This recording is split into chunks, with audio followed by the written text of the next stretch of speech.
The long-awaited reunion of Odysseus with his son Telemachus is finally here. Meanwhile, the suitors continue to plot ruin for Odysseus' family, as he and his son plot the same thing for them.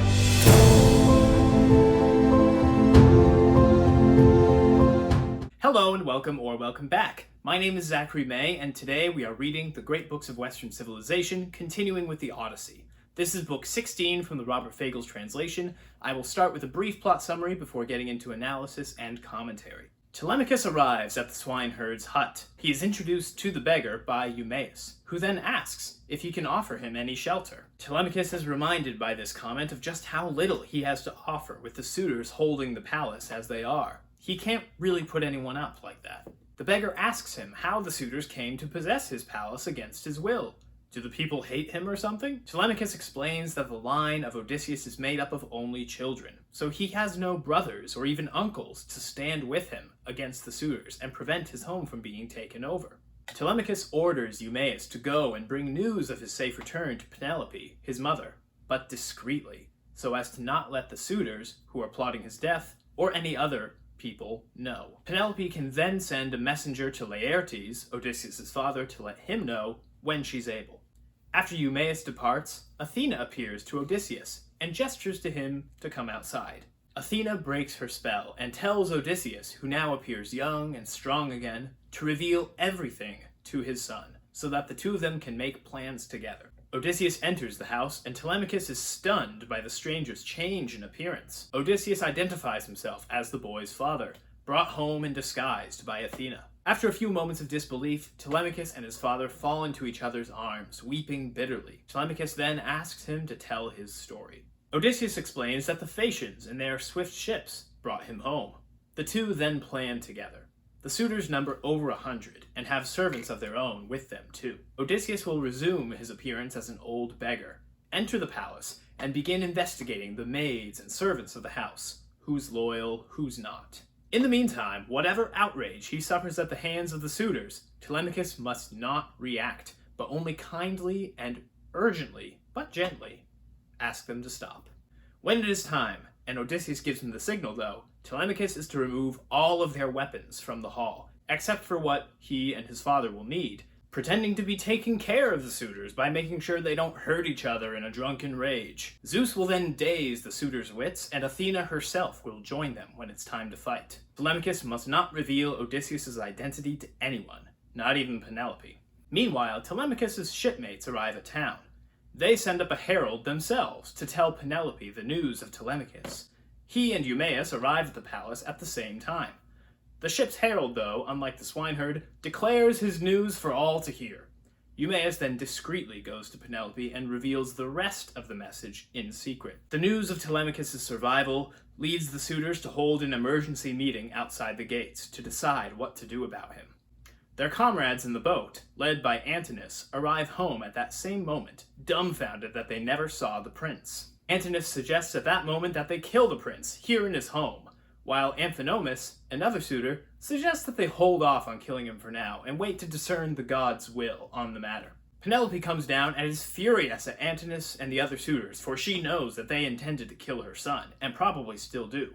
Eurymachus smoothly lies to her and insists that he would never do such a thing, and he would kill the man who would. Penelope weeps and returns to her room. Eumaeus returns to his hut to find the beggar and Telemachus making dinner. He shares all that he saw, including the return of the suitors in their ship, and the herald who spilled the beans. They eat and go to bed for the night. With few exceptions, the story of the Odyssey remains here in Ithaca from now on, starting from the moment Telemachus walks in the door of the swineherd's hut.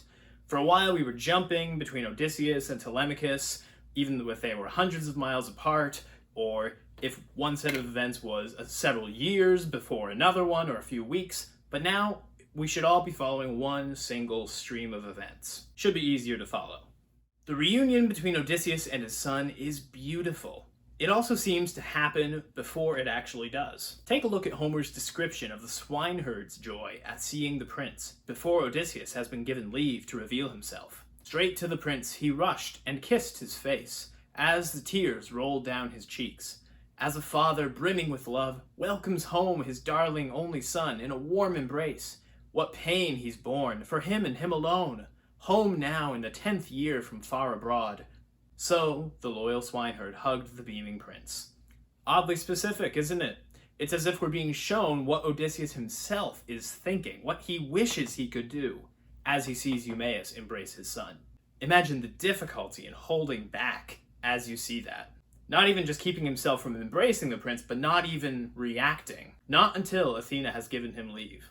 When Telemachus finally believes that his father is in fact in front of him, and the two weep, Homer likens their weeping to birds of prey when farmers plunder their nest of young too young to fly. It seems to be an odd comparison at first, but it suggests to us that as much as they are relieved to see each other, they're also feeling all the grief of the years apart all at once. As Telemachus tells us at one point, it would have been so much easier to grieve if they had known for sure that Odysseus was dead, or given him a funeral and moved on. But the not knowing has made closure nearly impossible, especially for Telemachus, as we've been over before. Thus, at that moment, all of the grief that he hadn't quite allowed himself to feel, that he'd tried to put away by inventing closure for himself, telling himself that his father was dead and never coming back, that all comes to the surface now at this moment. It's worth noting that Telemachus still doesn't quite believe it's his father at first, because he instead thinks that it's a god that's come before him, on account of the transformation. And no wonder, Odysseus seems to have dropped right out of the sky. Think back to what Telemachus' daydream was in Book 1.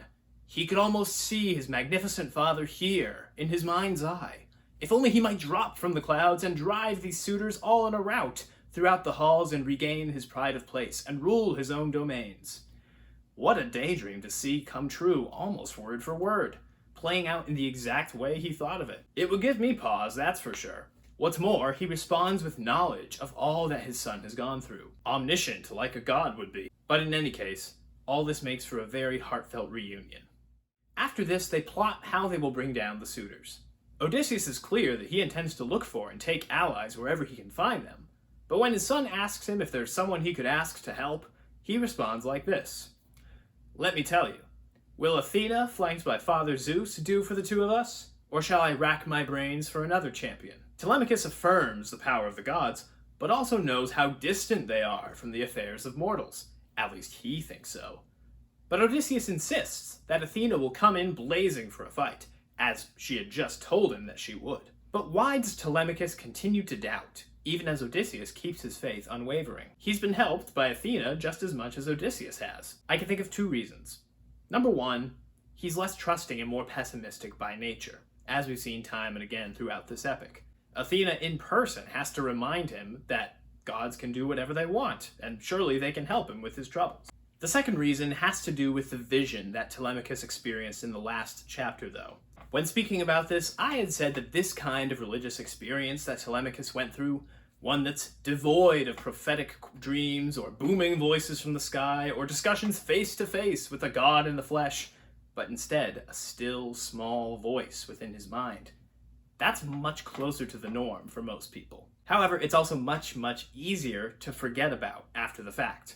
Much easier to question, did I really hear that? Was that even real? Despite the fact that he came home in time, thanks to that voice. Despite the fact that he managed to avoid the suitors' ambush because of what the voice told him. He's still not convinced of the god's goodwill towards him and his family just yet.